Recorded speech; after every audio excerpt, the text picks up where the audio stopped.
பேசிக் conception எடுகேஷனில் வந்து சுயம் வந்து வீக் 2 டெஸ்ட் வந்துருச்சு.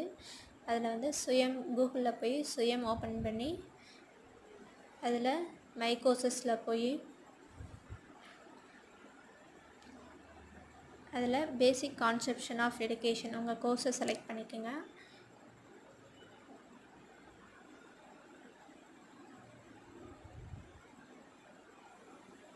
அதில் கோ டு கோர்ஸ், அப்புறம் நீங்கள் வந்து க்ளோஸ் கொடுத்துருங்க. இதில் வீக் 2 இது பண்ணிவிட்டு அதில் அந்த க்யூஸ் இருக்கா அதை கிளிக் பண்ணிங்கன்னா உங்களுக்கு கீழே அப்படியே வரும். அதுக்கான ஆன்சர்ஸ் வந்து அப்படியே கொடுத்துருக்க பாருங்கள். ஃபஸ்ட்டுக்கு வந்து கான்செப்டிவிஸ் லேர்னிங், செகண்டுக்கு வந்து student, knowledge is useful, all of the above, அடுத்து இந்த key ingredient of knowledge, intelligence, அடுத்து ஃபிஃப்த்துக்கு வந்து அடுத்தது வீக் 2 அசைன்மெண்ட்ஸ் பாருங்கள்.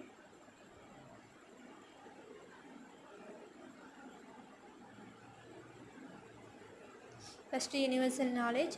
யூனிவர்சல் நாலேஜ்னால் என்ன, அதோட பேசிக் அசப்ஷன் என்ன, அடுத்தது அதோட மெயின் ஆப்ஜெக்டிவ்ஸ்,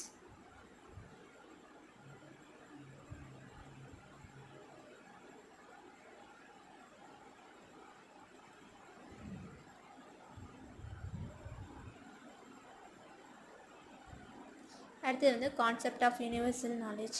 நீங்கள் வந்து வெறும் கான்செப்ட் ஆஃப் யூனிவர்சல் நாலேஜ் மட்டும் கூட நீங்கள் இதை பார்த்து அப்படியே டைப் பண்ணி கொடுத்துக்குங்க. Thank you friends. உங்கள் ஃப்ரெண்ட்ஸுக்கெல்லாம் அப்படியே ஷேர் பண்ணுங்கள். மறக்காமல் சப்ஸ்கிரைப் பண்ணுங்கள். தேங்க்யூ. இல்லை, இந்த கான்செப்ட் ஆஃப் யூனிவர்சல் நாலேஜ் இருக்குல்ல, அதில் வந்து ஆர் போடாமல் மறந்துட்டேன். நீங்கள் அசைன்மெண்ட் சப்மிட் பண்ணும்போது கரெக்டாக இருக்கா இல்லையான்னு பார்த்து சப்மிட் பண்ணுங்கள். நான் பார்க்காம சப்மிட் பண்ணிட்டேன்.